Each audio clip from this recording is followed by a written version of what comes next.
है तो हमारे बच्चे स्वस्थ हों, तंदुरुस्त हों, बहुत अच्छे मेधावी हों, उनके जीवन में इंटेलिजेंसी हमेशा रहे, आईक्यू उनका बहुत अच्छा रहे, समाज का काम अच्छा करें, तो उसके लिए क्या करें?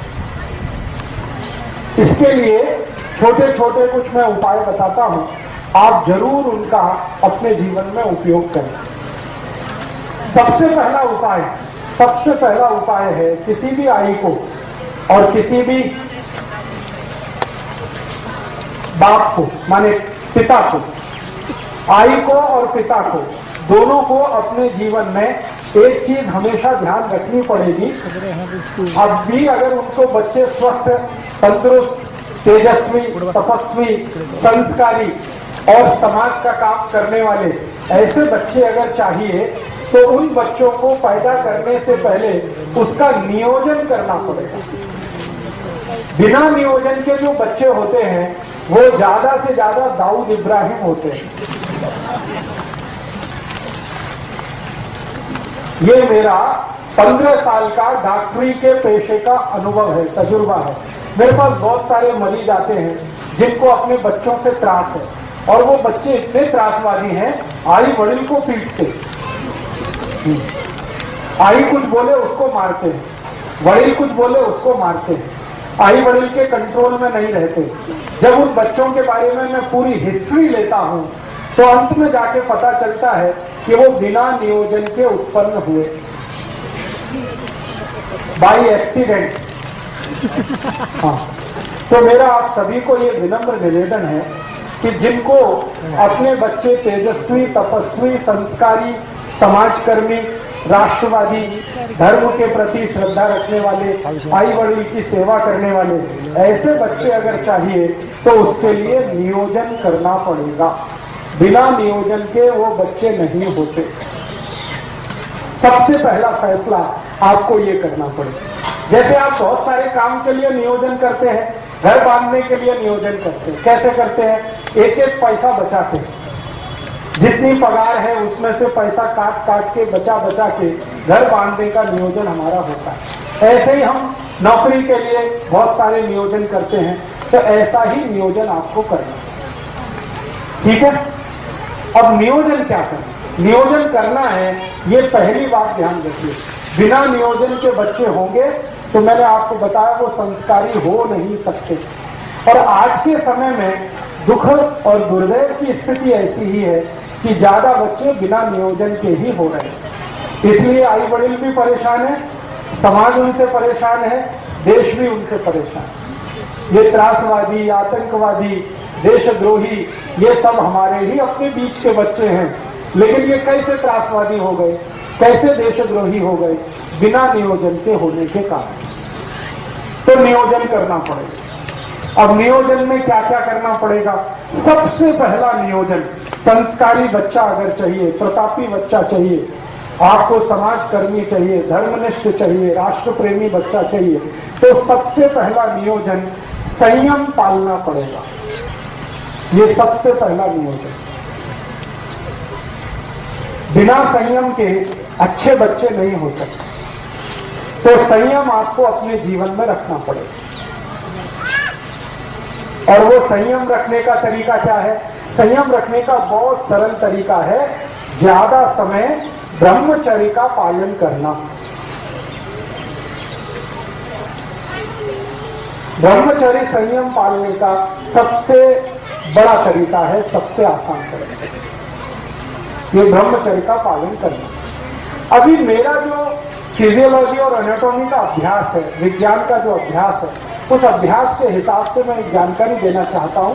इस जानकारी को आप गंभीरता से सुने, स्वीकार करें। स्त्री के लिए संयम पालना बहुत आसान है, पुरुष के लिए नहीं। माने क्या है, ब्रह्मचर्य का पालन किसी स्त्री को करना हो तो वो बहुत आसानी से कर सकती है, पुरुष के लिए ये संभव नहीं होता। क्यों? इसलिए कि ईश्वर ने स्त्री का शरीर ऐसा बनाया है जो पुरुष से ज्यादा अच्छा है क्वालिटी में। कुछ ऐसे हार्मोन्स हैं, कुछ ऐसे केमिकल्स हैं जो स्त्री शरीर में ही है, पुरुष शरीर में नहीं है। और वही हार्मोन स्त्री को ब्रह्मचर्य पालन करने में मदद करते हैं। तो स्त्री को ब्रह्मचर्य पालना अगर करनी है तो वो उसके लिए बहुत सहज है, सरल है, बहुत आसान है। जैसे हमारे जीवन के बहुत सारे काम हम सहजता से और आसानी से करते हैं, वैसे ही ब्रह्मचर्य का पालन और संयम का पालन किसी भी स्त्री को बहुत आसान है। पुरुष को उसके लिए प्रयास करना पड़ता है, स्त्री वो बिना प्रयास के ही कर सकती है। तो मैं ये बात जो कह रहा हूं वो सब भाइयों के लिए कह रहा हूं कि अगर अच्छी संतान चाहिए, तेजस्वी, तपस्वी, संस्कारी संतान चाहिए तो आपको ब्रह्मचर्य का पालन करना है। अब ब्रह्मचर्य का पालन करना है तो इसका मतलब क्या है? इसका मतलब सीधा सा ये है कि आप अपने जीवन का थोड़ा ऐसा नियोजन करो जिसमें ज्यादा आपको स्त्री के साथ संसर्ग ना करना पड़े। साल में 1 या 2 बार करें तो सबसे अच्छा, नहीं तो महीने में सिर्फ 1 बार। ऐसा आपको अपने जीवन में कुछ नियम बनाना पड़ेगा। इस नियम का पालन करने के लिए संकल्प चाहिए। संकल्प के लिए आपको एक औषधि की मदद लगेगी, तो वो आप याद रखिए, वो औषधि है आल का रस। आल, अदरक।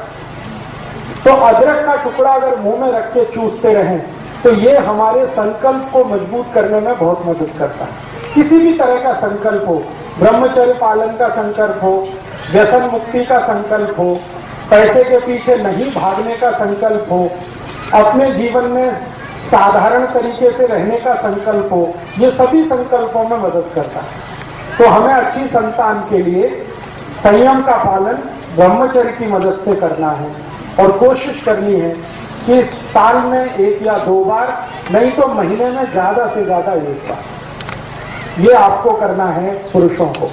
स्त्रियों के लिए ये सहज है, सरल है, क्योंकि भगवान ने उनको कुछ ज्यादा गुण दिए हैं, उनमें से एक गुण ये है। अब ये गुण होने का एक ही कारण है, मैंने बताया कि उनके शरीर में कुछ ऐसे हार्मोन्स हैं जो पुरुष के शरीर में नहीं। अब उन हार्मोन्स का नाम लेके कॉम्प्लिकेशन नहीं करना चाहता, बस आपको समझाने के लिए।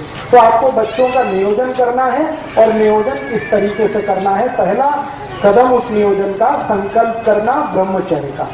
दूसरा, नियोजन का दूसरा भाग क्या? दूसरा भाग आपको नियमित रूप से अपने जीवन में चूने का इस्तेमाल करना है। चूना मैंने बार बार आपको बोला है, ये दोनों को इस्तेमाल करना है, स्त्री को, पुरुष को। तरीका मैंने बता दिया है, दही में डाल के, ताक में मिला के, रस में मिला के, जैसे भी आपको लेना है 1 ग्राम चूना।